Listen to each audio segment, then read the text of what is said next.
Welcome back to the Stache Club Wrestling Podcast, folks. This is episode 140. Is this on, baby? How are we? What's going on? We have our official SummerSlam 2025 predictions. We are going over night 1 and night 2, giving you our predictions. The SCW Championship, the SCW Predictions Championship, currently held by Jimmy over here, will be on the line.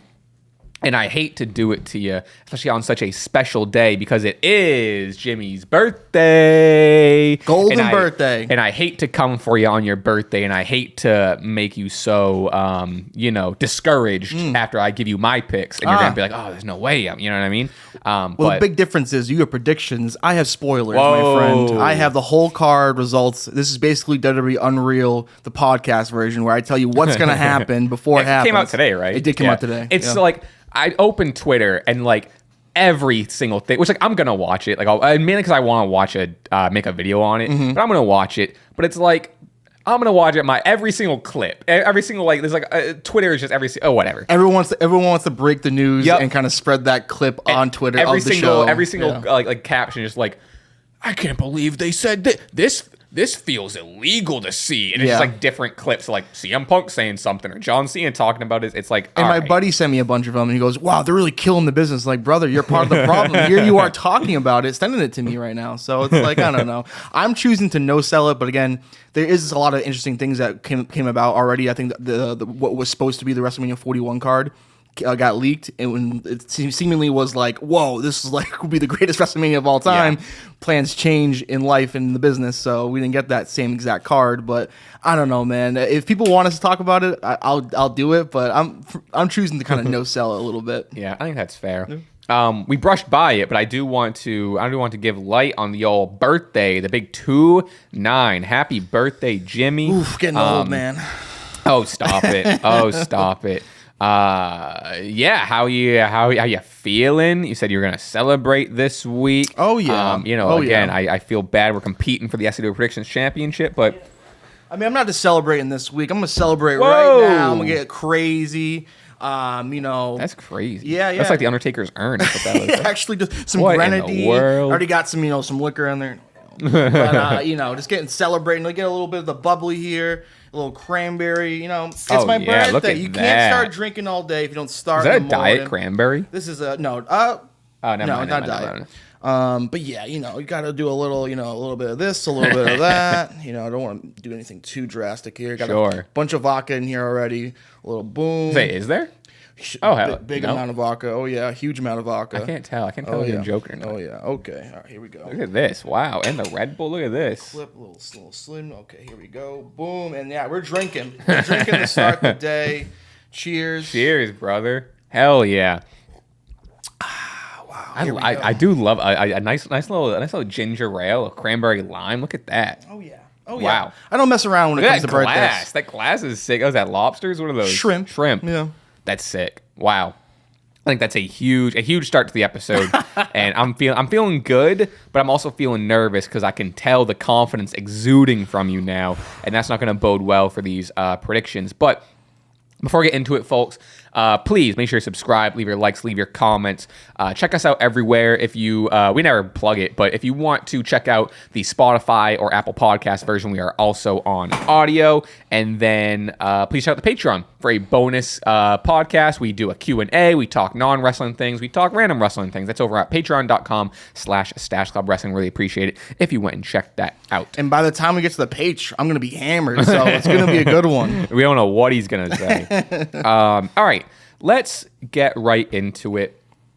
I want to start at night 2. We're going to work fully backwards because, we're starting with the biggest thing. I think oftentimes I save, the big match for the end, and we get an hour and a half into this, and I don't want to, keep going. But anyway, we're starting off night 2, Cody Rhodes versus John Cena in a street fight, in a New Jersey Jets street fight. What you got? Why? I mean, I've been going back and forth. I've been smelling a double turn since Night of Champions. I'm a big Cody mark. I am sour on Cena, so I'm kind of pressed to not pick with my heart here, with my brain, but maybe they're both intertwined. I don't know. I watched that reaction Cody got on SmackDown, and maybe I'm like, maybe he doesn't need to do the heel turn.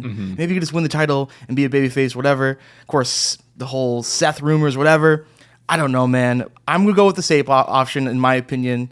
And I'm going to go Cody Rhodes over John Cena at SummerSlam, new WWE champion, and maybe the kind of sort of end of this John Cena heel turn, whether it be mid-match, maybe a double turn, or maybe Cena loses and then comes to realization that the people love him and this wasn't the right move, and he maybe goes away for a month to do something and then finishes up his dates once he returns. So with that being said, I'm going Cody Rhodes, the American Nightmare. Yeah, it's not a crazy pick. I was also going back and forth this. I did this last night, and it was an unpredictable card.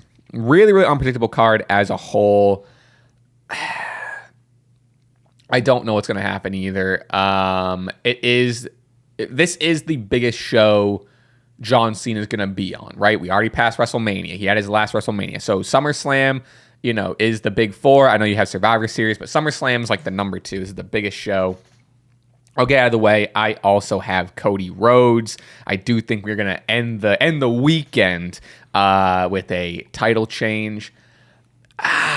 It really could go either way. Like, I don't know what story they want to tell. Do they either want to tell, like you were kind of saying, he regrets it, eventually turned face, or are we going to keep going on the path we've been going on, which hasn't been proven too great, but him holding it hostage, and at the last second, someone beats him in December, right? But SummerSlam, and it's kind of the reason for a lot of these picks, to be honest with you, SummerSlam feels like the big show. It feels like, again, I was saying off camera, how now my brain is so my GM bros thinking, where I'm like, oh, it's SummerSlam. We're going to throw everything at the wall. This is when things happen. This is the culmination of stories, right? This is oftentimes when the big conclusion happens. And I think that's a theme for a lot of my picks going forward. Also, before we get too deep into it, I don't think we need to do confidence points. There's a lot of matches. Yeah. We'll kind of see where we're at the end of it. But I kind of doubt we need to, unless we end up having a lot of the same. We will see. We don't talk about this beforehand. This is on the fly. So if we do have all the same picks, that's so be it. We'll figure it out. Are we getting do we know if we're getting one more like chat or one more whatever on SmackDown before? Do we know? I don't know if there's anything. I'm surprised that we're not seeing Rusev Sheamus 3, but no. Sorry, I mean like Cody and Cena interaction, like either Cena promo or it's the go home show for SmackDown. I just haven't seen. Usually they like announce. I just haven't. I missed it. I don't know. Kudos for Cody Rhodes for the last 2 years having feuds with the likes of guys who are on TV. That's Brock, Roman, and Cena. So kudos to Cody Rhodes. That's why he's QB1. That's why he's going to win at SummerSlam, because he can literally have a feud with a broom. So let's go, Cody. Where do we get? How do we like on SmackDown? Cody came out there and chatted a little bit. It was mostly like, we did kind of skip over the main thing. I did kind of forget the thing we do need to talk about still. But he did kind of come out there and give a tribute to Hogan, and then just kind of sent a message to Cena, and it does go to, like you said, where it's like, it's yet another feud of just like it's Cody needing to go out there most of the time. And granted, like Cena has popped up for promos there, but not totally invisible. But the build's not crazy there. I wouldn't be surprised if they see the writing on the wall, and next WWE Unreal season we'll get a closer look at the writing process. But it might be a reset for the WWE in terms of the title picture come night 2 of SummerSlam. I don't know. I think so. And I think it's a golden opportunity to, again, we only have so many dates left. Yeah. And I don't even have much more to say about this. Like I kind of want to get it out of the way first, because like a lot of times, the big title match, we kind of have a lot to say and, talk heavily on it. But it's like, I think the only thing to really say in forecast is whether or not we get the double turn and whether or not it'd be a good or bad thing, because considering Cody is so over still. But again, you kind of do need good guy Cena to finish out his career, in my opinion. Yeah. And of course, my visual the last time they interacted was Cody grabbing Cena's fist and forcefully making him sign a contract, which is like, whoa, pal. But yeah. Do you think how many shenanigans you think we're seeing? It's obviously a street fight. So do we think obviously Travis Scott's out of the picture? Yeah, but what the everyone's hell? Every now and again you always have to talk about it. Like there's always maybe The Rock gets his shit together. For either side, who knows if you want to talk about a turn. Considering how much of a flop now, of course, hindsight's 2020, how much of a flop Travis Scott was, and I think The Rock kind of owes us an appearance and to kind of, culminate the story a bit. So maybe we do see the final boss at SummerSlam. And I think that'd be a perfect final opponent for Cena. Maybe not in ring wise, but obviously magnitude wise, The Rock, Cena 3. Are you kidding me? So hopefully that could happen. Maybe, who knows? But yeah, I think most importantly, I would like to see Cena get a maybe standing ovation. Maybe they shake hands. Yeah. It is a street fight, and so I think they got to take that in consideration too, where it's gonna possibly get bloody. I was gonna say, who bleeds first? I think Cody. I think Cody might be bleeding He's first. Missing it. He's missing that red dye and that blonde hair. I'm telling you. Yeah. He yearns for the blood. He yearns for it. Absolutely. Also, quick little. We're gonna jump around in a second, but we have in the Discord again. If you are a member of the channel and or a patron, you are able to get into our Discord where we do, it's always discussions going on, but also the coolest thing is there's predictions. You get to compete with everyone in the Discord. So I think those prediction forums are coming up maybe later today, it looks like. I'm getting my first dub. I've come close. I got a podium, I think. I got bronze. Oh, that's nice. I came just short of bronze the last time. I'm desperate. I want to change my name in the Discord to Predictions Champ, pay-per-view insert name here. So bad. And I'm doing all my I'm playing it like I'm doing all my same picks. Like when I do fantasy football, I have one team. So I'm doing all my same picks. I'm doing whatever. Two, before we jump to the other news, I did want to read, for anyone that's curious, you did mention earlier for the WWE Unreal WrestleMania 41 original match card. I'll just go through it real quick because it is interesting. Cody versus Cena, undisputed title. Roman versus Seth, straight up. Gunther versus Punk was supposed to take place at Mania. Rhea Ripley versus Bianca Belair, straight up one-on-one, which thank God they added EO. Well, not thank God, but cool that they added EO. Bad Bunny versus Dominic Mysterio. Wyatt Six versus Judgment Day. Jade Cargill versus Nia Jax. Becky and Charlotte versus Asuka and Kyrie. Whoa. Randy Orton versus Kevin Owens. Drew McIntyre versus Braun Breaker. Referee Stone Cold. Yeah, right, pal. What? Yeah, right. That would have been insane. Rey Mysterio with Travis Scott. So okay, well, all right. Versus Chad Gable. So you're telling me that originally Travis Scott was supposed to have first of all, yet again, Rey Mysterio having to get the celebrity match. He's cool. He's a good guy. Everyone loves him. So for sure. Yeah. But you're telling me that Rey Mysterio was going to be paired up with Travis Scott. Things got changed. I don't know. I don't know. I'm sure WWE Unreal talks about it, but I don't know if that's because of the Rey injury. Then all of a sudden Travis Scott got bumped up to the fucking main event. That's crazy. That he was on just a regular who gives a shit mid card thing. A lot of injuries changed the card. Kevin Owens, of course, injury changed things, and then there's a lot of injuries. And then we had it would have been Jay versus Damian versus Sami versus Sheamus versus Bronson Reed versus Ludwig Kaiser, IC title ladder match, and then US title ladder match. LA Knight, Jimmy Uso, Andrade Solo, Santos, Carmelo, Shinsuke. Whoa! I sort of don't believe they would have even considered doing two multi-man mid-card ladder matches, but that's awesome if they were going to maybe doing that. Wow. But I don't know. I'm taking everything from that show with a grain of salt. Yeah, I think. But that card would have been significantly better than the card that we did get. That WrestleMania, it seems to me that it would have been great. The WrestleMania that we got was okay. Yeah, so. The farther we stray from it, the worse it's kind of aging. Yeah, and coming off of 42, Yeah. Or 40 also. Anyway, so the news that we did not mention, and honestly, it's just kind of when the news come out. The news card came out week. It was I think it was last Thursday or whatever. It's been a long week since then. There's obviously SmackDown paid tribute, Raw paid tribute. There's been discussions had all week. Everyone's giving their 2 cents. So it feels like everything that's needed to be said had been said. I'm not really gonna say anything new, but Hulk Hogan did pass away late last week. Like I said, I'm not gonna say anything new or anything groundbreaking. I think I am kind of just on the side of I don't think it doesn't seem like, and I don't think Terry Bollea was that great of a person through different comments and actions and choices.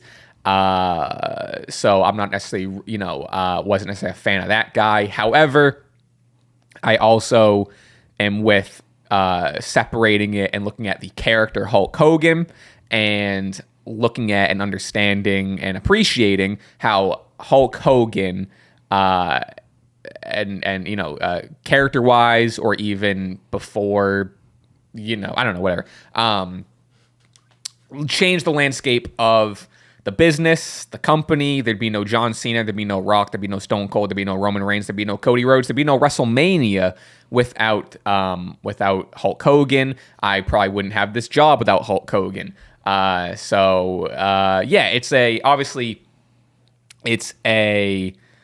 an odd line to walk.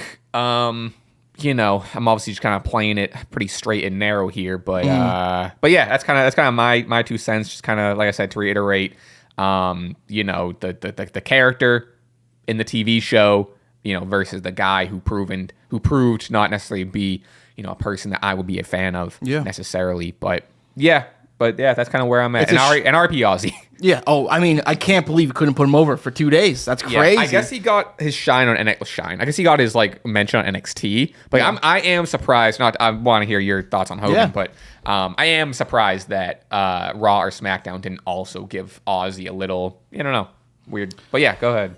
Death is such a tricky thing where it's like it's it is knocking at the door of everyone in some shape or form, and happy birthday. I was reminded last night too. I was watching the Raw tribute and I see Nick Hogan, and I'm like, damn, say what you want about Hulk, and rightfully so, because it's, to me personally, Hulk Hogan died 10 years ago when that stuff came out, and then Terry died last week, and death is never wished upon anyone. I also think it's a bit tough to then celebrate that, but also, again, who am I to decide anyone's feelings about anything?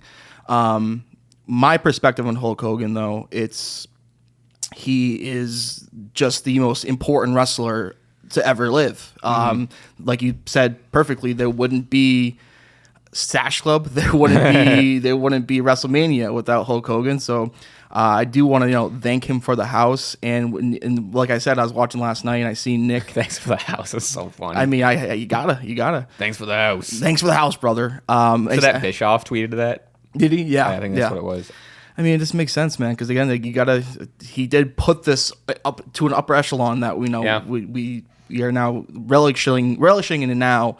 And yeah, I seen Nick last night, and it brought me back to my closest thing to a father figure was my best friend Jack and Steven's dad, Steve, and he passed away in 2019. And the way that death affected me, I definitely kind of saw myself a bit with Nick, and I was like, damn, that shit hits home. And then of course I thought of Steve, Papa Quinn, and he's the one that took me to SummerSlam 2006, which was the last WWE match of Hulk Hogan's career. And the pop as a 10-year-old kid hearing Hulk Hogan come out was deafening. And the thing is, we were in the cheap seats, so I don't remember everything about that match, but what I do remember is the train ride there, and there was 4 people dressed up as WWE wrestlers: Hogan, Macho Man, Kane, and Mankind, and they had a match on the train, which was the most electric thing sick. I've ever seen. So yeah, it's tough, but R.I.P. And of course, I personally handle death in a weird way where it makes me anxious, gets me uncomfortable. I do tend to kind of joke. So that's the thing about it. So but when a wrestler does, go up to the big squared circle in the sky or they retire or whatever, their stuff becomes available, I think. Their stuff becomes available? Moves, catchphrases, whatever, merch. So dust is settled now, like you said. I'm claiming a few of those things. I'm going to claim What You Gonna Do, Brother, when Jimmy from the Q comes wilding on you. Handlebar mustaches. They're going to work on that. Yeah. This, and then this, And then also Tampa, Florida. Whoa! I'm stealing this, brother. So let's go. R.I.P. Hogan. Yeah, we're going crazy today. This is a crazy I won't have my episode. tits out for the whole show. I got my nice little robe here. That's like kind of my first question is like, what if he brought a shirt? I was like, he must have brought a shirt. Oh yeah, I got my That nice shirt rocks. Yeah, it's my final boss robe. Because you had another one when you were doing your rock shtick. This is this. Wow, Do I look like the Rock? Wow. From the 90s? Woo. Wow. We are in for it. Did not expect that during the Hogan tribute. But yeah, I think you also nailed it. We're gonna move on in a second here. But I think the more important thing is, you think of this person had a family. So, regardless of the type of person he was, doesn't necessarily make his family bad people, and they're still gonna grieve a loved one. So it's like you kind of, especially in this case, like you kind of just, it's more so the condolences to the family, and then you kind of Poor Jimmy Hart. can look at Jimmy Hart right out in Jimmy Hart's center. taking a tough, We won't talk about it too much. We don't need to, but I couldn't believe CM Punk. They put CM Punk right out front and center, dude. And you see his eyeballs like bulging out of his skull. That was insane. Toward that, like I saw, I think before the 10 bell salute, he was pretty just like looking down, like playing it pretty clean. And then once they started doing the 10 bell salute, they didn't do a camera cut to him, but you could see from like a zoom out, he was looking straight and he was just like, had this intense look on. Not to like read into things, but like it's definitely interesting. It took. It's like a whole different thing, and I don't even know how serious I am about it, but like it does seem just like, after maybe. And this is all I want to be clear. This is all just me kind of joking and whatever, and I'm not stating these claims as serious, whatever. However, it does seem that like, maybe someone in the back, maybe Triple H is maybe poking a little fun or giving us a little payback to Punkster here after sending them to Saudi Arabia and then putting them out front and center for the Hogan tribute. I mean, this is a few months after. Remember the Punk promo where he was like, "Put Hulk Hogan's ass in the I'll throw his dusty ass over the top rope in the Royal Rumble." What did he say? He said, "I'm going to kill Hulkamania." Yeah, I'm sure Punk is also one of those people that probably did not fuck with Hulk Hogan in real life. So it's definitely interesting. And then two, kind of reading into it, where it's like they had the tribute on SmackDown, and there's a bunch of memes from people, like people's reaction, phases, and then of course too, like I was cat sitting in Roslindale, and it was hot as hell in this house, so I was shirtless, and I took a picture of myself watching the tribute, and I didn't even realize to the bottom left of the corner, and it kind of went all over the place. Ciampa, shirtless. Jacked as all hell, and he kind of stole the show a bit, and it's like so. Then on Monday you have the 10 bell salute, the same scenario, and it's like I can't help but to feel like the wrestlers must be thinking about, I can't have a reaction right now because then I'll be a meme type scenario. Sure. So like, and at least Ciampa's there shirtless to get the eyes off of me or whatever. Yeah. But yeah, I think on Raw last night, I think Braun Breaker and Bronson Reed were in the sunglasses over in the corner. But yeah, so I don't know. I'm ready to move on. Yeah, me that's too. kind of that.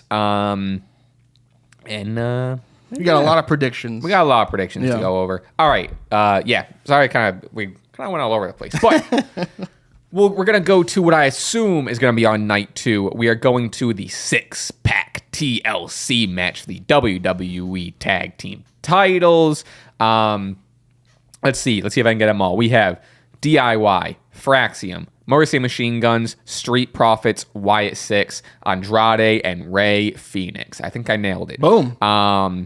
Pretty Deadly. You would have loved this match. And Los Garzas. Oh, true. Yeah. Triple A Tag Team Champions, I believe. I know. You wouldn't know it. I love this. I am so happy this is happening. When it got announced on SmackDown and Nick Aldis came out and he was like, all right, fine. Everyone's like brawling. He goes, 6-team TLC on the 25th anniversary of TLC 1. Absolutely bonkers. Anyone could win this. I'll tell you now, this is more of a gut pick. I don't think if we were doing / end up doing confidence points, this wouldn't be very high. I mean, you couldn't. There's 100 teams in this match. I am going to go with Andrade and Rey Fenix. I want them to win so bad. The reason I'm not confident though is they had, they were in the match that got interrupted on SmackDown. They were in the straight up tag match. Yeah. So to me, if they already have like a straight up like tag team title challenge, it's a little not boring, but I feel like if you're going to have someone win this, you're going to have someone who didn't just have an opportunity to win the titles. Regardless, I know there was like the DQ and then the brawl and like whatever, but my hope is that maybe that's a sign that they're hot on them. And I would love for Andrade and Rey Fenix to be established more just as a team and kind of run shit in this SmackDown tag division, especially obviously we always talk about, Rey Fenix and Penta being paired together. And I think eventually we're going to get that. But with Penta being like the MVP of Raw every week, you're not going to stop that singles momentum. So put Rey Fenix with Andrade and have something important for them to still do while, Penta's kind of running shit. And you can eventually do it. You don't need to rush anything. But that's my pick. It could be anyone. I hope it's not the Wyatt Six, but it could be anyone. Who do we got? I share that same sentiment at the end there. And then unfortunately, maybe we might have to bust out them confidence picks because I'm right there with you. I think Andrade and Rey Fenix are going to win this match. I think they have the most to offer post SummerSlam, where these tag belts have now been kind of flip-flopping over the last few weeks. And I think after SummerSlam, you need to kind of establish the best tag team. And I think the best wrestlers in this match, the best tag team, is Andrade and Rey Fenix, and maybe I'd pick the Street Profits, to win this match because I do like them, and they are the most probably longest tenure tag team maybe in this match besides Motor City Machine Guns. But they just lost him to the Y6. That's that's also my thing. So I don't see them going back to the well on that, and I think there's a lot to gain from the Rey Fenix Andrade tag team. And I think they sort of owe Rey Fenix a big dub after taking an L to El Grande at WrestleMania and not being as fully pushed as his brother on Raw. So, and on Andrade too, balled out in that Money in the Bank match. He deserves a big title win at a big pay-per-view. I think it's happening. And I think so. And I think you're right in to say, like, if we end up doing confidence points, maybe I wouldn't put too many on either. But I do feel very confident in them winning this match. I do. I could, like I said, I could see Motor City Machine Guns getting them back. Very well established veteran team. I could see DIY getting them. Then you run with them having the heel heat with the titles again. Fraxium, to my knowledge, correct me if I'm wrong, could win. That's probably my second pick right there. Because I don't think they touched them. As the titles were getting flip flopped around, then Fraxium kind of made their way in, kicked pretty deadly and Los Garces out of the scene, and they haven't touched them. They are very well deserving of them, but I think if they were to win them, I think the idea is for a big underdog win and like, oh, we're the new guys and we got them, we realized the dream. It doesn't seem like we're built up to that. I feel like if they won, I don't think that sentiment would hit super hard. I think you're right where Andrade and Rey Fenix, and I share the sentiment, them winning, that would be like oh sweet, finally these two got recognition. Fraxium have so much more time. Yes. Not to say Andrade and Rey Fenix don't, but I think after this potential title run, they're going to go back to being single stars shortly after. Yeah, so I agree. I don't feel the same about Fraxium. I think Fraxium could be a tag team for at least a couple 4 to 5 years, maybe. So interesting. But they're going to look good with those belts. Wait. They're going to look good if they do win. This match is going to be ridiculous too in general. Oh my god, it's my most anticipated match. Like, it's a really good card. It's a very unpredictable card, but I'm a sucker for just car crashes and craziness and whatever. This could steal the weekend. 25 years after the original TLC match. I mean, who's gonna take the nastiest bump of the night? That's another prediction. Who takes that, that iconic Edge Jeff Hardy spear type thing? I was gonna say at the Mania. The SmackDown after Mania, you did have Dawkins spearing. Right. I want to say it was Gargano or Ciampa. I think you're right on that. It might have been one of the two doing the old Edge spear, whatever. Did they pull it off again? Probably. I think there's gonna be a lot of odes. Yeah. I wouldn't be surprised if we see Montez Ford hit a swanton off a ladder into some tables, like kind of on the ramp or like whatever. It's gonna be a lot of callbacks in a good way. I think I'm due to rewatch this match. Cool. As I'm kind of going on my Patreon rewatching or first time watching journey, WWE is putting out like their top top 25 like best SummerSlam matches. Yep. And I think I watched number 10 was Undertaker versus Edge Hell in a Cell, and I think, granted, it's not 10 days until SummerSlam, but I'm gonna try to fit in as much as I can. Yeah. I think I'm gonna do 10 to 1, and I think the TLC 1 is in the top 10. I think they put it out at 5 or 4. You know what? Let's out of curiosity, if you're curious, what of course. I don't think they put out 1 yet. But we'll kind of see where they're at in terms of just like, because I might even do a video where like I watch them all on Patreon, and then afterward do a video of like, you know, how was the top 10? You know what I mean? Kind of like just was it the right top 10? Yeah. Okay. They put out so many fucking videos. Okay. Number 10. According to WWE, these are the 25 greatest SummerSlam matches. We're gonna just go to 10 and go down. We have Undertaker versus Edge Hell in a Cell match.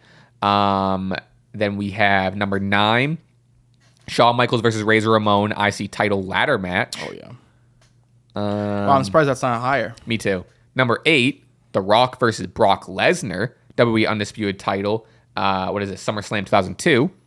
That was more of like a big ass moment than like a really great Seems match. more like a spectacle than anything. Like passing of the torch. Number 7, Shawn Michaels versus Triple H, an unsanctioned street fight, SummerSlam 2002. Back-to-back 02. That one I'm very looking forward to watching. Number 6, Hardys versus Dudley Boys versus Edge and Christian, SummerSlam 2000 TLC 1. Where was what was TLC 2 on? Was that at WrestleMania? Yeah, okay. WrestleMania. I don't know if I've seen TLC 1 or 2 times. I don't know if I've seen TLC 2, to be honest with you. I don't know. But I hear people hold number 1 above in general. All right, number 5, Bret Hart versus Owen Hart, WWE title match, steel cage, SummerSlam 1994. I've only watched that one time, but I think that's regarded as one of the better matches. Yeah. Number 4, CM Punk versus Brock Lesnar, no DQ match, SummerSlam 2013. Probably should be number 1, actually. You think so? Yeah. That match is insane. I would have to rewatch it to kind of give you an opinion. Then we had number 3. Logan Paul versus LA Knight. Just kidding. You got me. Number 3, Bret Hart versus Mr. Perfect, IC title match, SummerSlam 1991. And then I don't think they put out number 2 yet, but they haven't put out number 1 yet. Number 2 was released an hour ago, and I love this pick. I love this match. John Cena versus AJ Styles, SummerSlam 2016. Wow. I'm surprised it's 2. I love it. I'm surprised it's 2. Well, you know what number 1 is? Divas Dodgeball, SummerSlam 2004. Of course. What do you think? I'm bad with like remembering what's on SummerSlam. If you have it in your head, but I don't really know. I did just watch Batista versus Edge versus Chris Jericho, SummerSlam 04. I don't see them giving. That's not on there. I'll tell you that. Daniel Bryan versus John Cena, number 1, but that was a really, really good match. SummerSlam. I have to kind of go back and look at like main events. I mean, I think Stone Cold had yet to be mentioned that top 10, but I don't know if Stone Cold's busting out. Yeah, he doesn't really have too many good SummerSlam matches. I mean, him versus Taker wasn't that good because of the concussion mid match. Right.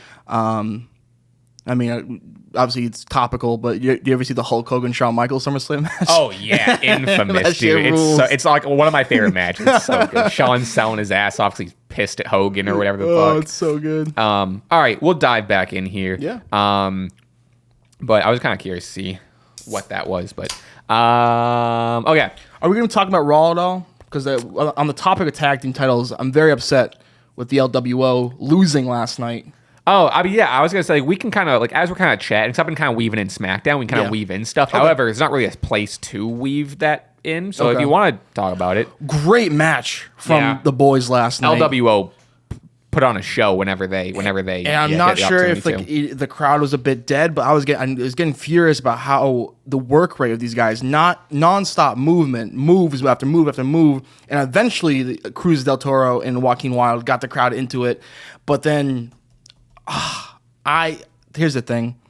I seen the meme that you posted last night, jumping the shark, and I think we're there now. I can't really. I was having fun for a while with it, but now it's just like, man, another interference spot where you basically just ruined a fantastic match, in my opinion. And then there's a new mask character unlocked, and it seems to look like Pete Dunne a little bit under the mask. I'm no longer playing this gimmick of like, oh, who it is? I don't know. That's Pete Dunne.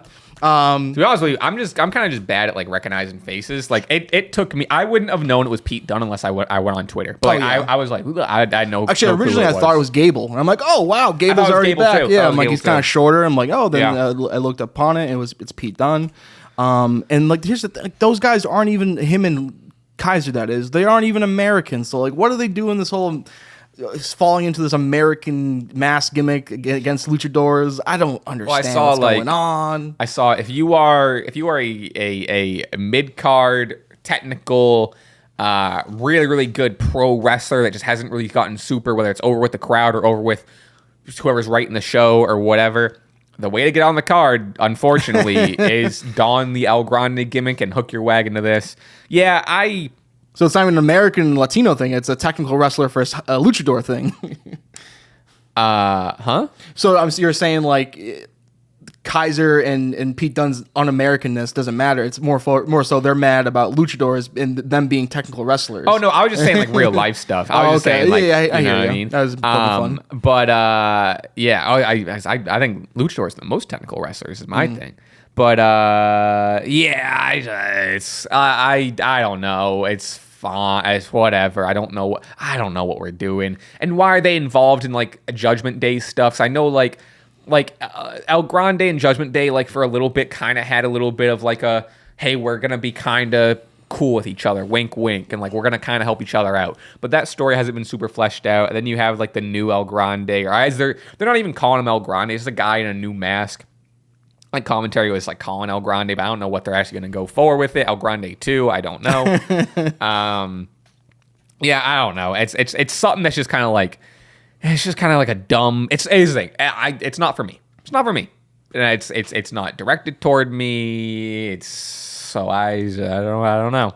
I was having fun with it for a while. I was having a good chuckle. I thought Gable, and the fact that like Gable as El Grande is, I think, undefeated still. Probably. And they were, and like the steel plate gimmick, I thought it was really fun. And then this injury, which I think is a real injury, seemed like a decent way to kind of just say, hey, it's over now. But they completely did the inverse of that, and I'm just not feeling it now. I think, like you said, jump the shark.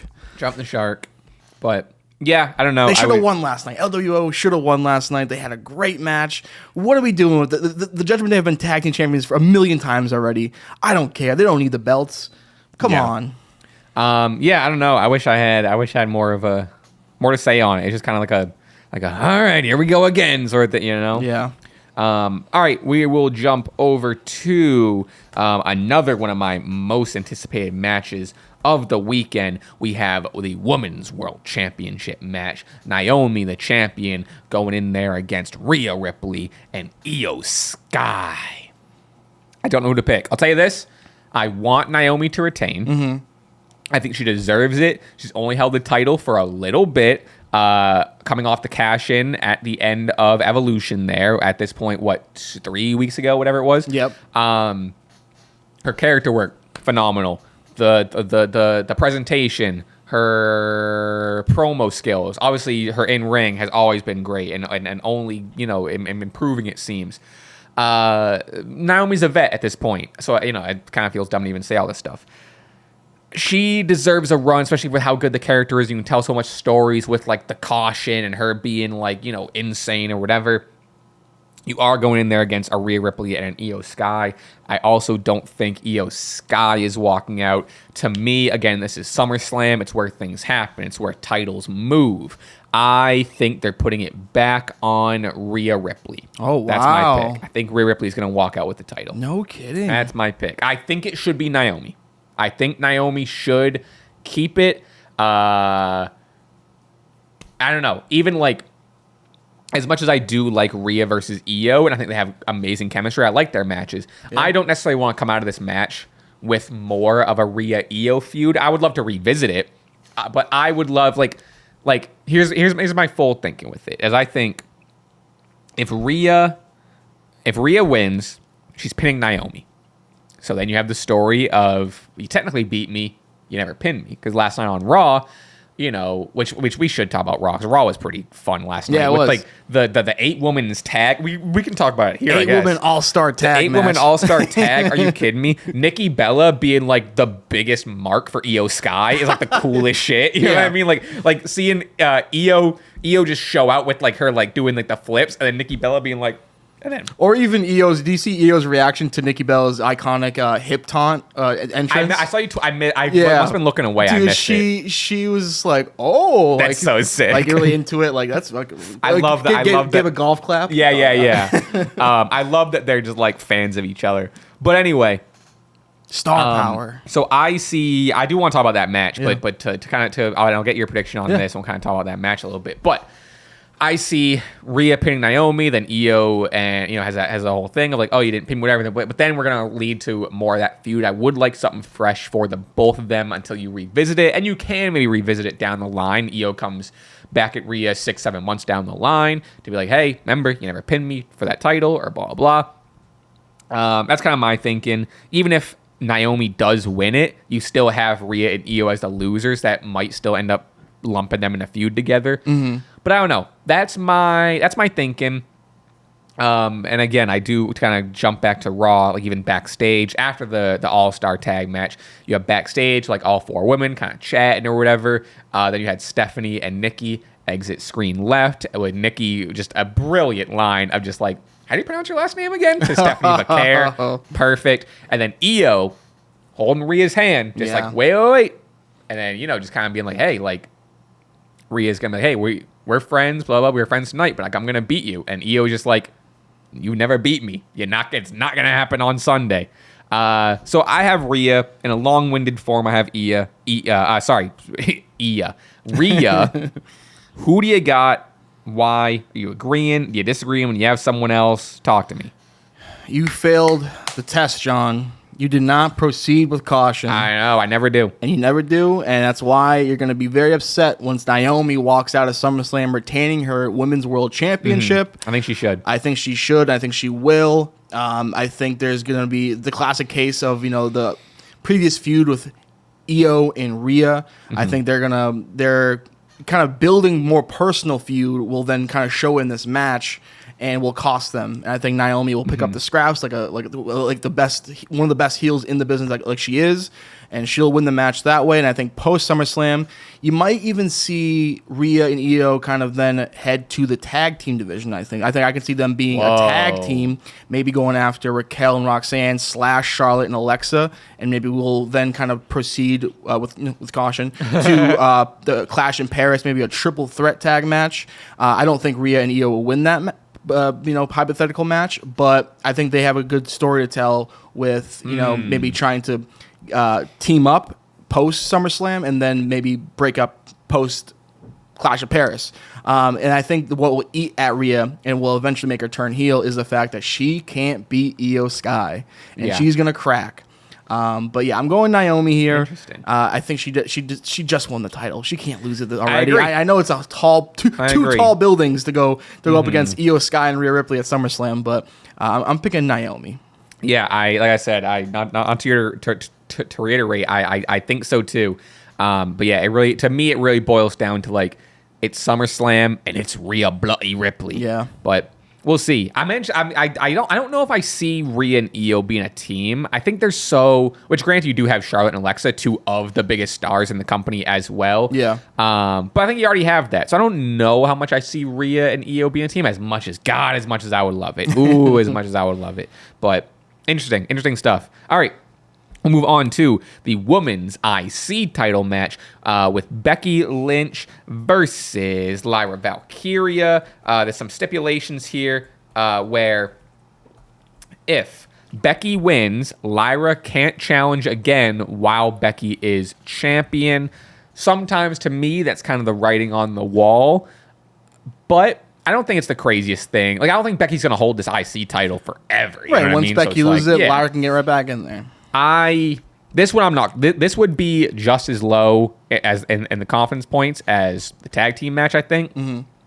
I have Lyra Valkyria getting the title back from Becky. And maybe I'm trapping myself into this thinking, but again, it goes to it's SummerSlam. It's the culmination of all the stories. It's where the good guy wins and the defeats all the thing, and you're kind of on to not a new season, but a very new chapter. Coming out of post SummerSlam as you kind of start to build to WrestleMania. Mm-hmm. So I don't know. You also have Bayley involvement. There was Bayley. Looking sad as hell. Yeah, Bayley looking sad. She was like, I was off Mania. I'm off SummerSlam. I don't know if she's going to end up getting involved in this. I'd imagine she's going to make her presence felt at bare minimum. I don't know. I think it's going to go either way. I could also see Becky, just by my predictions, I could see Becky winning it because it is a heel win and it is a retain. And I'll be honest with you, throughout the whole weekend, I don't have many of those. So that's where I'm at. I got Lyra. Put it in stone. Where you at? I think you just booked the finish. And I was originally going to go with Lyra over Becky at SummerSlam just because I'm really impressed with Lyra's in-ring work as of late and even her promo abilities besides last night. Mm-hmm. That Becky Stompers bit was just so awkward and weird and did not feel like Lyra at all. Mm-hmm. You see the shoes. Yeah. So with that being said, I think I'm going to go with Becky over Lyra and with Bayley costing Lyra. And then maybe them That's moving the feud, on. Right? Yeah. Maybe it's going to be a one-on-one Lyra Bayley feud after that. Bayley, and rightfully so, maybe jealous and envious of being off of WrestleMania, being off of SummerSlam, and will then maybe also team up with Big Time Bex, maybe align herself with Big Time Bex. So yeah, I'm going Becky over Lyra. Yeah, I don't think that. Like I said, I think it go either way. I also think too, and not discredit Lyra at all. I think she's great. I think she's done a great job at getting her more and more over with the crowd. But it is a Becky Lynch. Like it's not crazy to say that the star power is pretty different compared to the two. At least just right now. Becky obviously being a veteran. I'm not saying it's fair. It's a fair comparison. Oh yeah, well, you see Happy Gilmore too. She was a star. She was a star in it. But I could see them keeping it on Becky for a little bit, just because having it on Becky does elevate that IC title more than I think it's not to discredit Lyra. It's just a veteran versus someone a little bit newer. But I don't know. It even just kind of goes to like the stipulation of like if Becky wins, Lyra can't challenge it, and then I think I don't know. I go either way, but I got someone Lyra. else can challenge Becky. That's true. Yeah, move on. All right, we're going to move on. Moving on, we have the U.S. title match between Solo Sikoa, the champion, versus Jacob Fatu in a steel cage match. Again, here's where my thinking kind of comes into play. I don't know if it's going to screw me over again, but this feels like another instance where it's a culmination of the story. The good guy finally wins, right? I have Jacob Fatu taking the belt off Solo Sikoa. Again, I don't know. I'm not too confident in it because again, it's similar thinking to a Naomi where Solo just won the title. Solo's character work is very, very good. They are running with the MFTs. Having Solo hold this U.S. championship is interesting. I do think you can continue a little bit longer with Jacob Solo, especially as you maybe build up Big Jim to be a little bit more, on Jacob's side. There is going to be, this is going to be shenanigans filled. You know what I mean? What do you mean? There's a steel cage. It's going to keep everyone out. So I have Jacob just beating the bad guy. Simple as that. Where are you? I love you, Solo. The reason why I am the prediction champion is Solo Sikoa. True. And even besides that, I think Solo Sikoa is still coming into his own a little bit. He's getting way more comfortable on the mic. He's improving his mic work. In ring, still not totally there in my opinion, but who am I anyway? And there's a thing, like you just alluded to, shenanigans will still probably be in this match. I mean, how adorable is it of Nick Aldis to book a steel cage match to avoid all this? Well, guess what? The My Family tree will then perch over the cage and still probably get involved. All those guys are still getting involved in this match, and I think will ultimately still help Solo get out of the cage and win, whether it be through the door or somehow helps him climb over or whatever. I will say, though, Jacob is going to steal the show in this match. He's going to rock. He's going to do a moonsault off the cage. I agree. Or what I think he might do, an ode to Bobby Lashley in the ECW days, The whole family tree will be on the outside of the ring. Dude. Jacob's going to hit the ropes and then completely collide with one side of the cage, making that cage that would be side sick. fall down on the whole tree. And yeah, maybe he won't win the match, but he will have that SummerSlam moment, if you will. I would love that. That's actually really sick. I would love that. Yeah, because like this is like I like the idea of a steel cage, but I would like them to use it for the sake of them making Jacob look like a monster, and that a steel cage can't even hold them. I'm just excited to see I'm excited to see a steel cage match in a stadium, which is like outdoors and like I don't know. Very seldom do you see a steel cage on one of these big shows like this. So I'm very very much looking forward to it. Do you think we see another family tree member? You know who I've been missing? Oh, kind of not missing is kind of a bold claim, but you know who I've noticed has been gone for a while. Tama Tonga. True. So maybe Tama Tonga can That's come back. the big return. With the Zilla Fat 2 was on TNA. There's you know, Rakishi's probably getting bored doing his podcast. Who knows? It could be anyone. Jeff Cobb isn't even part of the actual family, the actual bloodline. That's true. You know what I mean? It could be anyone. It could really literally be anyone. So yeah. We'll move on and wrap up night 2 here. We are going to... I don't know about this next one, man. This is a tough one. The IC title, Dominic Mysterio versus AJ Styles. Get ready to fly. I'm hyped. Yeah, he had that cool moment on TNA. Didn't say anything about a match. But, so if you look at my card, right? Mm-hmm. I got Cody winning the title. I got Andrade and Phoenix winning the title. I got Rhea winning the title. I got Lyra winning the title. I got Jacob winning the title. You love the good guys, you do. I love the good. To me, it's just that's what kind of SummerSlam seems like. I think we're going out on a good note. We're going out with title changes, right? That does kind of also lead to a lot of the current title holders are heels. You know what I mean? So you do a little flip flop of stories. With that said, though, even past the case of I do think there needs to be heel victories. There needs to be retains on this show. And I didn't just put this for that sake. It does have a little bit of influence for sure. But Dominic Mysterio is that fucking guy right now. He has been killing it in his character work. I wish they'd let him show out a little bit more in his matches. But that's the heel thing with his IC run. He doesn't want to wrestle, which is my favorite shtick of a heel wrestler. He's like, what the hell, I have to wrestle tonight? I think he's been great. I think you also take into consideration of, you know, what's going to happen with maybe Raquel and Roxanne on night 1 that we're going to go back and talk about. True. I think AJ Styles is going to do the good veteran move, and he's going to put over the young Dominic Mysterio. I have Dominic Mysterio retaining here over AJ Styles.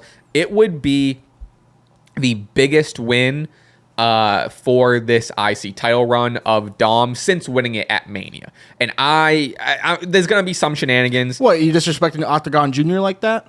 That match was fun. It wasn't well, crazy. I mean, It was I think, fun, though. in my opinion, I mean, maybe I'm wrong, but I think AJ Styles is a bit higher up on the chain than Octagon Jr. Okay, maybe I'm wrong. Maybe I'm wrong. But no, you're right. But yeah, I mean, even no, I guess yeah, like match wise, I think more so I was just thinking like in terms of victories, like it would be. Oh yeah, definitely. A win over AJ Styles here would be massive. I do think Uncle Allen would put over Dom here. AJ doesn't need the win. He doesn't need the IC title. As cool as it would be, like I'd be fine with it.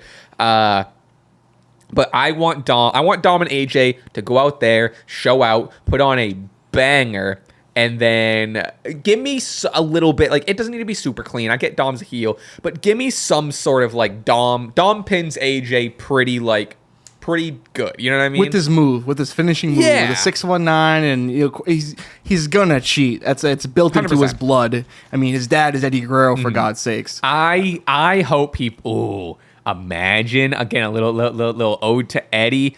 Does the classic like hits the steel chair on the mat, tosses it to AJ. Oh yeah. I hope. All right, where are you at? I'm really curious. You said you were kind of, not really sure where to go on this. Yeah, Where'd you well, land? I have a qualm with what you said. I mean, you said the whole veteran AJ thing. Well, Dom's been in the business for 20 plus years, pal. He even debuted at SummerSlam. Oh, I wouldn't say debuted. He was on SmackDown before then. But you know what I'm trying to say. He was in the First custody. PLE. Yeah. Man, this is such a tough one because I would love to see AJ Styles as the IC champion.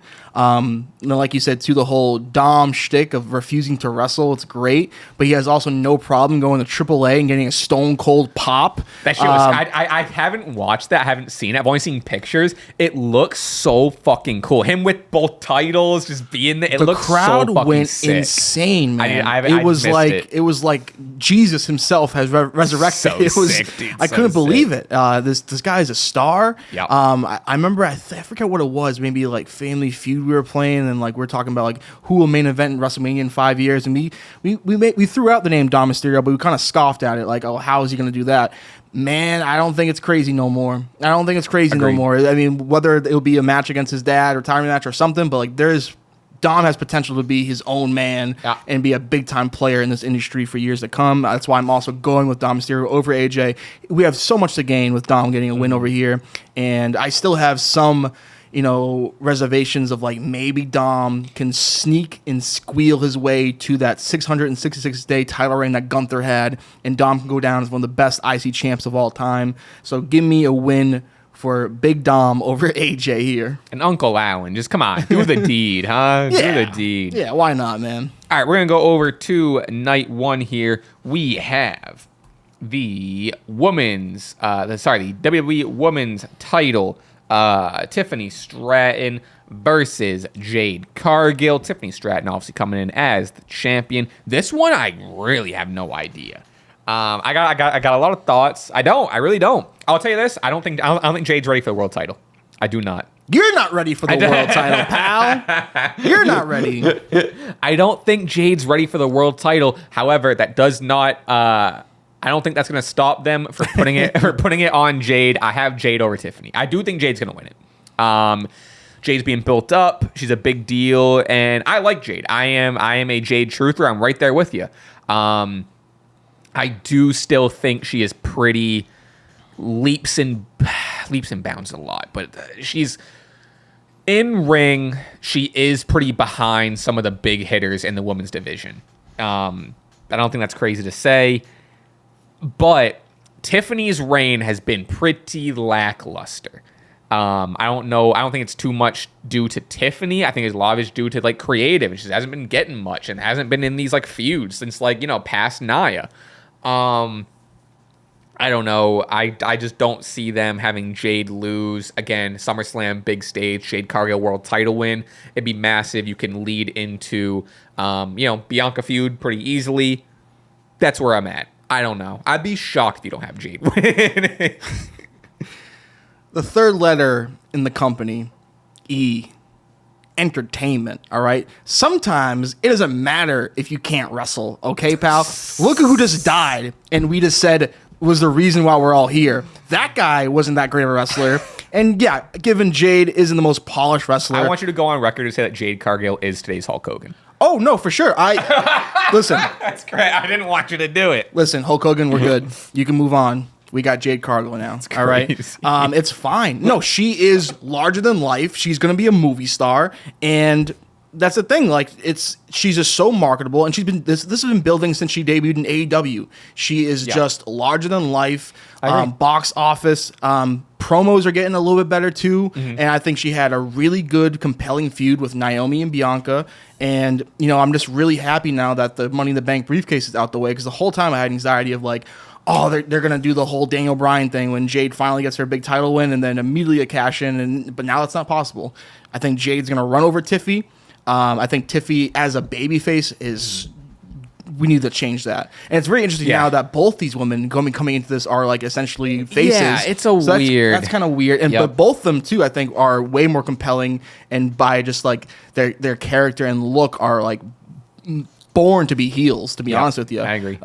Jade being a dominant one and Tiffy being kind of a mean girl, but here we are, both are on the face side of things, and I just think this might be a short match where Jade dominates and takes that picture with that title and looks like $1 million, and it'll be a poster on my wall for years to come. See, it shouldn't be a squash. I don't think Jade should, because Tiffany's like very established. I think it should be. It's not gonna be a long match. I think she kind of needs to reestablish, because she's really cooled off. She has, oh, for sure. Even people are discussing like, oh, maybe Charlotte should have won at Mania, this and that, which I'm like, I don't know about that. Yeah, I don't disagree with that. But I think Tiffany maybe can go back to the drawing board, maybe find a meter side of things, and kind of get that edge back to her. But yeah, so like I said, there's 12 matches in the card, and thing is with Jade, I'm a huge fan of her, but hand up, she doesn't have the best matches. I think her and Naomi at Evolution was pretty darn good. Maybe like a 2.5, 3-star match. And you're right. There are not every match needs to be an on the mat technical whatever. There are the matches that can be just all about strength and power moves and showmanship, and is what wrestling is. Like, it's not crazy. Yeah. And I'm biased. I'll admit that. I'll tell you this though. I'm as also a Jade Cargill fan, and I know there's a lot of people on the Twitter.com that aren't. And it's gonna be a bad time on Twitter if she wins that belt. Good for them. They'll get their clicks and retweets, and maybe they'll get a check from Elon. Maybe they won't. But tell you what, Jade Cargill, she will print the money, and you will then she'll drink your tears, and so will I. So let's go. Cheers to that. Happy birthday, James. Happy birthday, James. We're gonna move on to a match that the match doesn't seem up in the air, but one of the participants seems like it might be up in the air. We have Randy Orton and Jelly Roll versus Logan Paul and Drew McIntyre. Maybe he put a little TikTok out that I guess like his passport screwed up and he's stuck somewhere. It's a work, brother. You think so? It was so weird. I mean, maybe it's not. I don't know anything about it. I don't know. Like, or maybe I didn't look too deep into it. Or maybe, me neither. And like maybe he read the card and was like, I'm not putting them over. I'm just gonna throw my passport away or something. I just don't understand what's really going on. And then you have the Miz. I saw that coming out and be like, oh, put me in the match, dude. And I'm like, whoa, don't do that. But that's just my opinion. But I mean, Miz and Logan Paul though as a team though. Kind of makes sense. It does make sense. I mean, they actually had a clash at SummerSlam before. Pretty decent match, but they both are, perfect heels, and you want to talk about heat magnets. Right. So those two guys, it would make sense. It would. And then especially if you're going to have Orton and Jelly Roll go over, which I have. I have Randy and Jelly. There's no shot the celebrity is losing at SummerSlam. It's Jelly Roll. I've kind of shit on this match for the past couple of weeks. I'm still gonna, but again, I'm sure as everyone here's everyone's defense, right? And it's so fucking annoying because who gives a shit? I don't care if Jelly Roll's been training for 10 years. I don't care if Jelly Roll has been training for 10 years in the dungeon with Tyson Kidd and Bret Hart looking over him, showing him how to perfect the perfect sharpshooter. I don't give a shit. Are you sure? Because that sounds like that would make you credible a little bit. I don't know. It sounds cool. I hear what you're saying. But my point, I'm being a little hyperbolic. Yeah. But my point being is everyone's like argument is like, well, no, he's been performing. He says he's been training. He says he's been dedicated. I'm sure. Who cares? I still don't care. I don't care. But this will be entertaining. I am fully willing and expecting to come out of this match being like, hey, that was pretty entertaining. Hey, I'll eat my words a tiny bit. Not gonna eat all of them. I'll have a little appetizer in my own words. Where I'm sure Jelly Roll is going to do a cool thing, and it'll be fine. And Randy Orton's going to do something cool. It'll be whatever. Yeah, that segment on SmackDown actually was kind of well done. I think a lot of discourse around it was Jelly Roll's black hole slam and how it wasn't that good. I thought the slam was pretty good, but the Irish whip where he just kind of like brushed the neck and then they went through the Irish whip and hit the ropes, whatever. I definitely looked super like untrained or whatever. And then Jelly Roll taking my gimmick of being self-deprecating and being like, "Oh, I'm a fat guy," this and that. How dare you, Jelly Roll?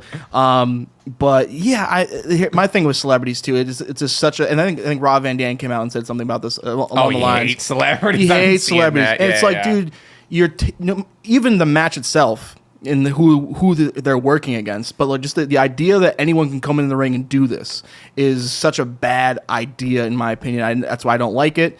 I'm sure they'll do stuff that will get clicks or whatever, but it's very reminiscent of the whole critique of the TKO propaganda, money, what have you. Definitely seems like a boss call. The Rock's Jelly Roll's friend. But yeah, I hopefully we'll get something redeeming out of this, like Orton coming out to Burn in My Light, or maybe Drew coming out to Broken Dreams, or something extra that will be fun. But I wouldn't hold your tongue about your tongue. I will say this too about Jelly Roll. I feel like Jelly Roll will put it on the line. I feel like he will take a pretty gnarly bump at some point. I'm sure there'll be a big spot. Yeah. And I'll give him some kudos for that, but. At the end of the day, this isn't for me. So that's what it is. Like I fully understand. I'm sure he's been training. I do also know, and I'm fine with the argument that celebrities have always been involved in wrestling, especially SummerSlam. There's always a celebrity match. Whether you go to Bad Bunny, who was excellent and is I think always welcome back. But even you can make the argument of why is Bad Bunny excellent? He kind of beat the bag at a Damian Priest, who's a wrestler. Yeah, well, that's fine. That's not saying anything. Well, he's a wrestler that works a 9 to 5 being a wrestler, right? And you're getting your ass kicked by a guy who just sings songs. It's like, I don't know, but he did have a fun, great match though. Like I said, it's more so to the point of just accepting that this is a big part of wrestling. Yeah. You have everyone from Dennis Rodman to Muhammad Ali to Mike Tyson to all these different singers to Snooki, Kevin Federline, Drew Carey. This has always been a part of it. So that's why I'm a little hesitant to be critical about it happening in general, even though I am. But it's another thing where I'm kind of like your sentiment at the end there. It's not for me. I think also and fully again, if this was if this was fucking Frank Ocean or Tyler Creator or fucking Lil Wayne even, I would be, if this was Lil Wayne, I'd be fucking hyped. I'm like, who gives a shit? I don't care if it's gonna be bad. I'm gonna have fun because it's Lil Wayne. True. I just have never willingly listened to, and this isn't saying anything about Jelly Roll, it's just not the type of music. I've never actively hit play on a Jelly Roll song. It's not my type of music. I don't really know who he is. People love him. He is an A-list celebrity. People who are into him are really into him. So it's just not for me. And I can fully die on that hill and be like, okay, so there are people who it's for. They'll have fun with it. He'll do something cool. He'll take a bump from Logan Paul through the announce table. Yeah. And that'll be cool. And then, okay, kudos. Eat a little words. Just infuriating though, as a huge lifelong fan of Randy Orton, that Randy Orton is just, for some reason, storyline wise, so caring of Jelly Roll. He just, it's Are you kidding me? Yeah. He's a 4-time Grammy nominated. You wash your fucking mouth. You thought he would just spit on his wife, how offended he was by the Jelly Roll criticisms, but because you know who I want him to be championing a little more, and he's gone on record. I think during his Sheamus workout show, he loves the girlies of rap. He loves himself a Cardi B, a Sexy Red, whoever. We're gonna see Cardi B at the show too. We're gonna forget about that, right? But that's what I'm saying is I would rather wish maybe Randy was a little more. Connected to Cardi. Is Cardi B still on the show? I haven't seen much advertisement. She's going to be at the show. Okay, she's still at the show. She's been doing tweets. She's been tweeting everyone. But yeah, I would have preferred that. I don't know. Orton and Cardi B versus Drew and who? Megan Thee Stallion. Oh, that'd be sick. All right, we will move on to the World Heavyweight Championship. Big Gunther versus CM Punk. Solid promo from Punk. I don't want to be world champion. After seeing you with it, I need to be world champion. Gunther's only had the title for a little bit, winning it, correct me if I'm wrong, winning it back off of Jay. The Raw after Money in the Bank, I believe it was. Yes. Yeah. Yep. The big shocking. Yeah, that was, wow, we had no idea what was going to happen with that. The big shocking win. So yeah, this is the first new feud past Jay and past a Goldberg. He did defend it against Goldberg, whatever. I it's again, not to keep comparing it, but it's the first thing we talked about. Whereas again, it's kind of like a Naomi, where they just got the title. I want to have so many more feuds and so many big time feuds. And now Gunther, I said it before, where Gunther's found, and it's not to discredit a Jey Uso, because I do think Jey Uso is in that main event scene, but you're getting the CM Punks, the Seth Rollins, the Roman Reigns of the world that Gunther can now go against, right? I don't want him to drop it right here. However, CM Punk is walking out with that title at the end of night 1. I'd imagine this is main eventing if it hasn't been stated already. No, I think the tag matches. Think the tag match is main eventing? I mean, I don't want it to, but I seen like they had like the night 1 like poster, and it was the tag match, and then night 2 sorry. I thought you were sorry. When you said tag match, I went to the 6-man. Yes, you're right. The Roman J tag match. Yeah, I think that's right? main eventing night 1, which I'm like, I don't understand that, man. Ooh, you think is that an official? I don't know if it's official, but it's been highly. I don't disagree in terms of your speculation, because it is fucking Roman Reigns and I don't know, man. This Gunther Punk should main event. I agree, 1,000%. But I get what you're saying. Or the women's triple threat, but that's on Sunday. So if I had it my way, the women's triple threat would be main eventing night 1. But I agree. So yeah, that's my spiel. You seem not convinced Punk is winning it. Where are you? Ring General. I'm going Gunther. I love it. I love it. I want him to choke out CM Punk. Fire. Punk calling him kid when Gunther tried to interrupt him. Do you know who you are talking to? You were, and I can't. I mean, I don't mean to, to swagger jack John Cena's line, but like Punk, you were the best in the world for 14 minutes, 14 years ago. Nice speech. Fine speech indeed. Fine speech. And you're for sure not the best in the world anymore. Gunther is way better than you in the ring. But tell you what, that promo did get me fired up. Punk can still get me going. I love CM Punk. I'm a huge fan of him. Yeah. I've kind of shared over the past year, and he's been back in WWE. There's been a lot of as a fan of him, character-wise and behind-the-scenes-wise, kind of like the hypocritical, oh, you're not really punk rock anymore. And I think that's true now. Yeah. I'm kind of over him as a face. I know I said the same thing for Tiffy, but dude, yeah, I get it. I think Punk needs to not be a face no more, because I'm really not connecting with the character anymore. I think he could really go full TKO, full company man. I think he's gonna run NXT one day. And I think if he kind of goes into this thing of people calling him a hypocrite and people and the AEW haters, and becomes a heel, and maybe even drop the CM Punk name, let's be Phil Brooks. That would be nuts. But that's super fantasy booking, whatever. What I want though to see is Gunther just to choke this man out to the point where no more you tapped out chants, which are just follow him everywhere he goes, which is it's unfortunate, a bit disappointing to see, but also.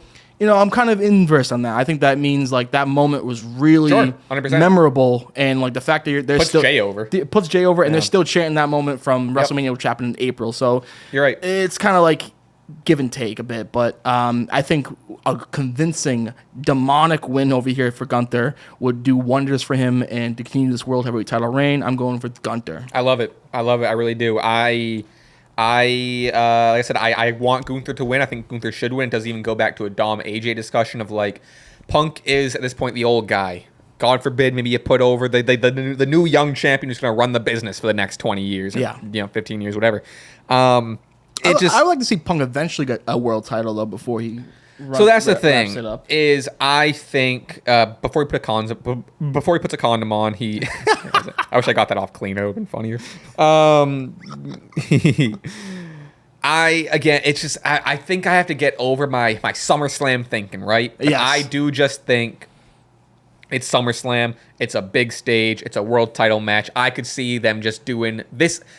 This could be the moment, especially with Seth Rollins' injury, and I know people are still going to talk about whether it's legit or not. Who knows? I sure as hell do not know. People are thinking that, which I don't know how much we even want to talk about it. People are like, Seth Rollins going to run in on this match. It's all a work, and he's going to cash in. It might. If that's all true, kudos. I would love to get worked. I think that would be so much fun. I just don't know how not legitimate the injury is.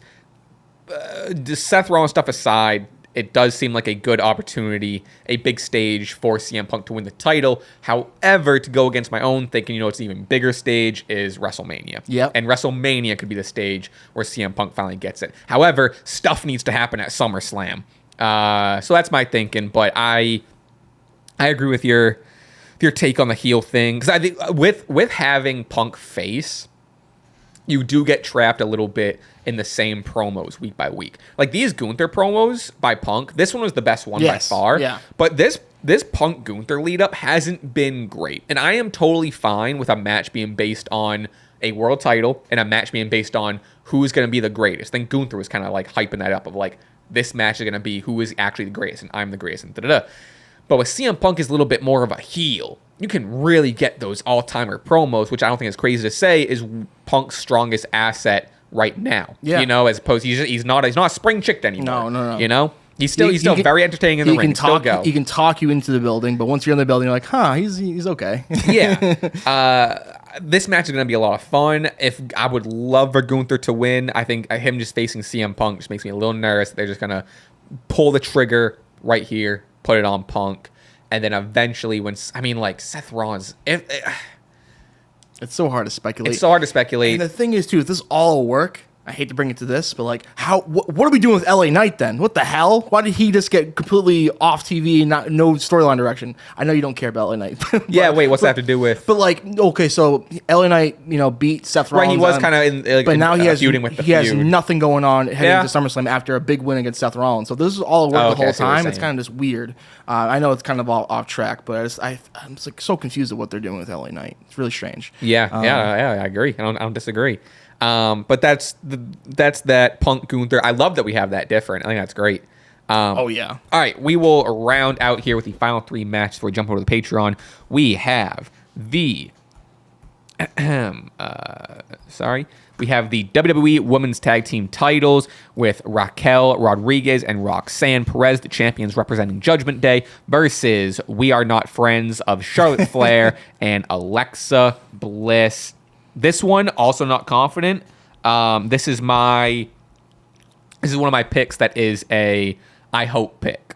Where are you at on this one? I feel like I've kind of gone first. Yeah? Okay. I mean, this should have happened at Evolution. I think, Dave Meltzer breaking, this is going to be Alexa Bliss for Charlotte Flair at SummerSlam. Wrong, Dave. This tag team has so much juice. The fact that Alexa Bliss deserves a Nobel Peace Prize for making Charlotte Flair human on television. It's fantastic, and it's been a lot of fun. I want one of those shirts. We're Not Friends. I think that's a fantastic shirt. I love this tag team. I think it has a lot of legs, and I love them from to be a team for like a year or so. I think the women's tag team division is often kind of forgotten about. There isn't many established teams. I think this team can really hold it down, build some prestige for those titles. And the Judgment Day, Roxanne and Raquel, I'm a fan of them too, and I like them, but they're not a real, quote unquote tag team. They're kind of, newly formed because of the Liv Morgan injury.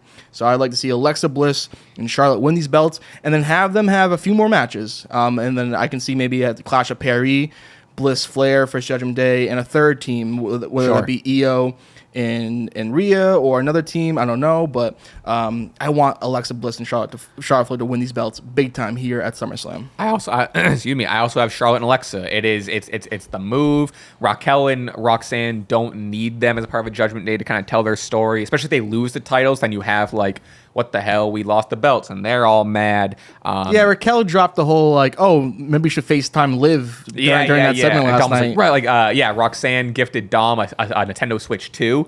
Those are pricey. Crazy. They're pretty pricey. Yeah, crazy. And she was like, you can play WWE 2K on them, which I don't know if WWE 2K is available for the Switch 2. Really? Unconfirmed. I think it have to be if they would say that on TV, I don't know. And Dom hasn't really taken the bait yet with Roxanne.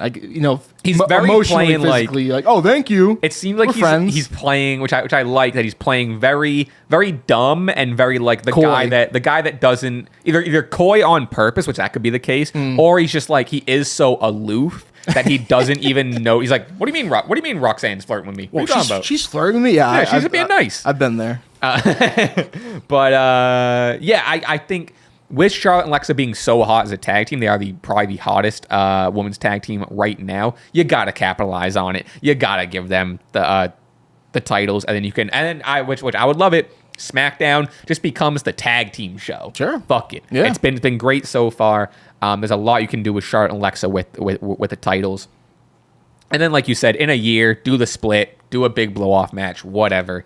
But yeah, I think it's time to move the titles away from Judgment Day and do a full reset with the story, and then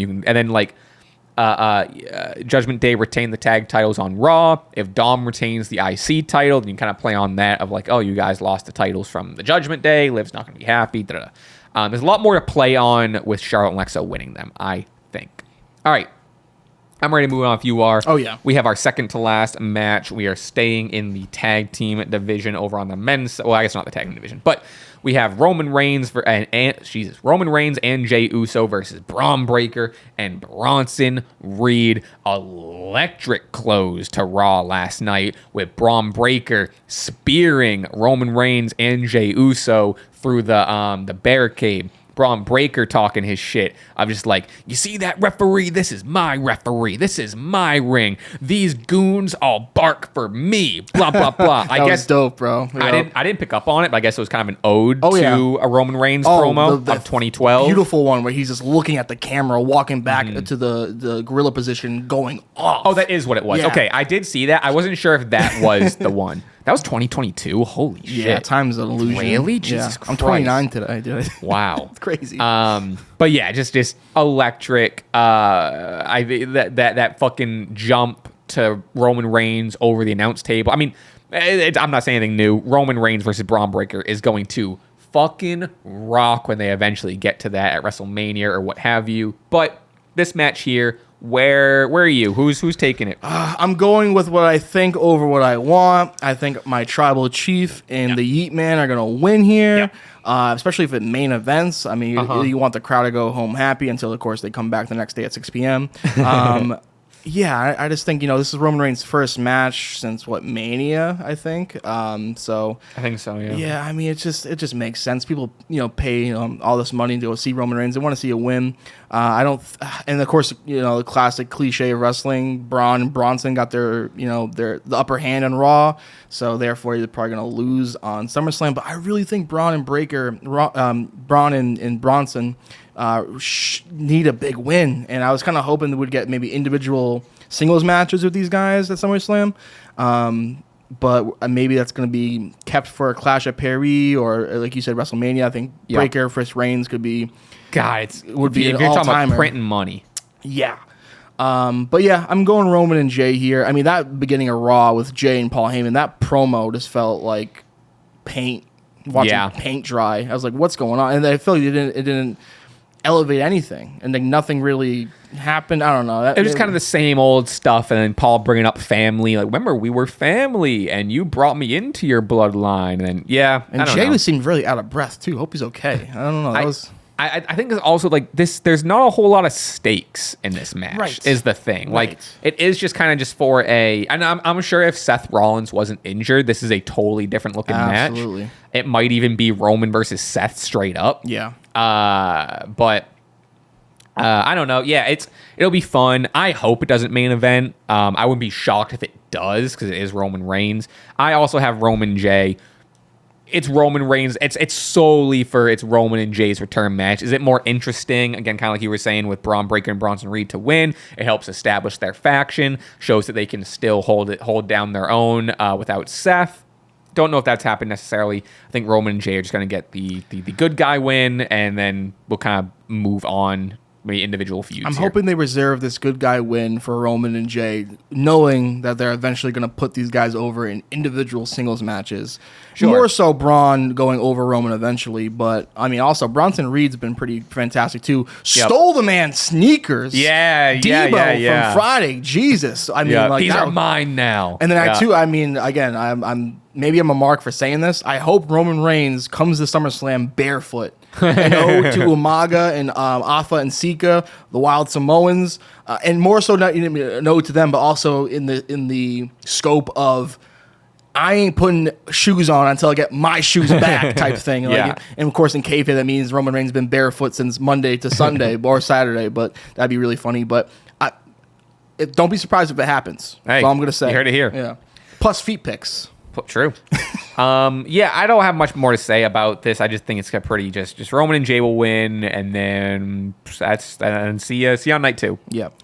All right, we'll move on to the last match we're going to talk about before we head over to the Patreon. The real main event. Sami Zayn versus Karrion Kross. Big stipulation here, or big, not stipulation, but stakes is the word.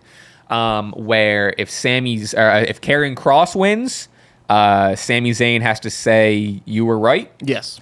If Sami Zayn wins, then Karrion has to say, like, I wasn't right or something. Scarlett has to sleep with Sami. Is that stipulated? Scarlett, it's Scarlett, Money in the Bank. Scarlett saying in the custody of Scarlett match. Wow, an ode to Dom and Eddie and Ray. Wow, that'd be cool. I'm going Karrion Kross here. I think Karrion Kross. I mean, dude, the guy's been selling T-shirts. The fans love him. Everyone loves him. He's the best wrestler in the biz today going.